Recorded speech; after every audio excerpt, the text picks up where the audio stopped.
جادوگر کی اسلام میں سزا کیا ہے؟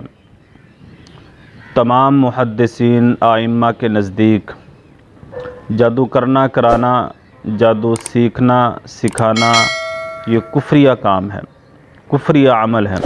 امام مالک رحمہ اللہ نے اپنی موطا میں لکھا ہے، میری رائے یہ ہے کہ جو بندہ جادو کرتا ہے یا کرواتا ہے اس کو قتل کر دیا۔ امام ابن قدامہ رحمہ اللہ کہتے ہیں جادوگر کی سزا قتل۔ یہ متعدد صحابہ اکرام کا موقف ہے، جس میں سر فہرست جناب سیدنا عمر فاروق رضی اللہ تعالی عنہ اور عثمان بن عفان رضی اللہ تعالی عنہ، سیدہ حفصہ رضی اللہ تعالی عنہ اور قیس بن سعد رضی اللہ تعالی عنہ، ان کا بھی یہی موقف ہے کہ جادوگر کی سزا جادو کرنے والا کروانے والا ان کو قتل کر دیا جائے۔ جادو کرنا کرانا سیکھنا سکھانا یہ حرام ہے، اور اسلام نے ان کی بڑی خطرناک سزا بیان کی ہے۔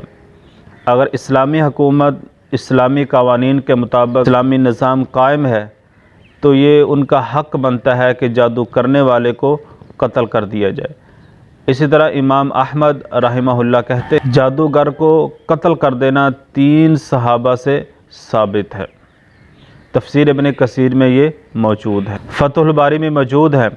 امام شافعی رحمہ اللہ لکھتے ہیں کہ جادو کرنے والا ثابت ہو جائے کہ اس نے جادو کر کے فلاں شخص کو قتل کیا ہے تو بغیر توبہ کے اس کو توبہ کا موقع نہیں دینا چاہیے، اس کو سوچنے کا موقع نہیں دینا چاہیے، اس کو مہلت نہیں دینی چاہیے، بلکہ اس کو فوراً قتل۔ جناب سیدنا عمر فاروق رضی اللہ تعالیٰ عنہ شہادت سے 1 سال قبل حکم نامہ جاری کیا، خط لکھا مختلف علاقوں میں مختلف ملکوں میں کہ جادوگر جہاں بھی ملے، چاہے وہ عورت ہو چاہے وہ مرد ہو، اس کو قتل کر دیا جائے۔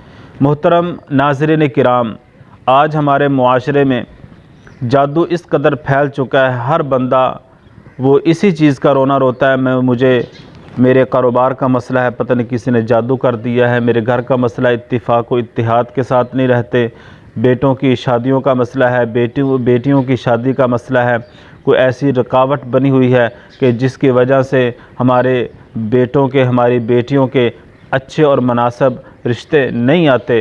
محترم ناظرین کرام، یہ جادو بہت گھناؤنا عمل ہے، آگے چل کے میں آپ کو بتلاؤں گا اس جادو کا توڑ کیا ہے، قرآن و حدیث سے جادو کا حل کیا ہے، اور اس جادو سے نجات ہم کیسے حاصل کر سکتے ہیں۔